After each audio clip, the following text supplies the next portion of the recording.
If you look down at your toes, you feel your weight on your toes? Yeah. And then if you pull your head backwards a little bit, you feel your weight going to your heels? Mm-hmm. Hold your arms up. Resist me, I'm gonna push on you. Good, you're strong, but they still went down a little bit. Just bend your knees slightly. Flutter your toes inside your shoes. Keep your shoes on the ground, but your toes are up and your knees are bent. Do you feel the weight on your heels now? Mm-hmm. Okay, so now hold your arms out, resist me. Toes down. He loses power when the toes go down, so heels is stronger than the toes. So this is a stronger position.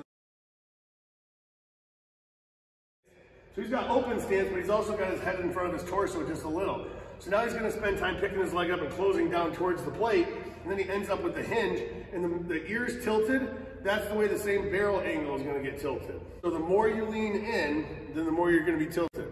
So now get into a stance where your heel side open. He's got an open stance, but you can tell the back of his heels lined up with his butt and the back of his head. So now when he closes down, he's actually going to close down going towards the pitcher, which makes him linear.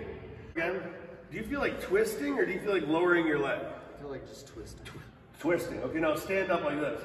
And your heel side. Now try to twist. Do you feel like twisting? No. No, you gotta go down. You gotta go down. You'll actually lower from a taller position. Whereas if you lean, you're gonna wanna stay there and then spin. So the head's already behind the belly button, that's gonna just make you stay back and rotate. So we don't wanna do that. So if you see some people with low hands and they're leaning backwards, and then you'll see somebody tell them to get their elbow up or they get their hands up. And this is pretty uncomfortable for him right now. But if you just take his head and shift it in front of his belly button, then this is actually a good playroom. And you can move anywhere you want. But it's easier if you just look to your left and your ear is already in the middle of your body, your head's already on that side of your body, then just grab a bat.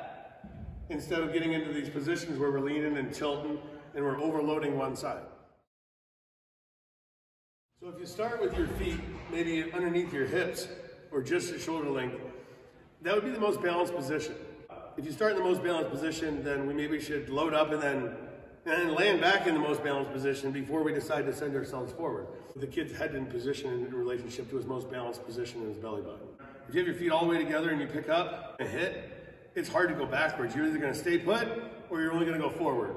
If you take your feet and you put them wider than your shoulders, then that's gonna make you have a trouble time moving off your backside. It's gonna have trouble with your load.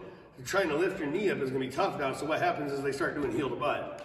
And the heel goes to the butt like a flamingo and it takes your chest forward, and the more you take your heel up your butt, the more your chest leans and the more you have that angle. Teaching points for kids on how to hold the bat. If this palm right here, if this hand is like this, you'll see that sometimes.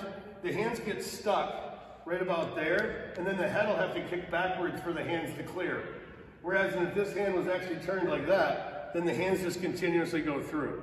This hand has to face the pitcher, but then this one can go on whichever way feels comfortable. See, the elbow is tucked now, whereas in before, you can see the elbow went out because kids hold the bat like this with the back of their hand and face it out. They gotta face it towards the pitcher. If you see some people with low hands, somebody tell them to get their elbow up or they get their hands up. And this is pretty uncomfortable for him right now. Take his head and shift it in front of his belly button, then this is actually a good playroom.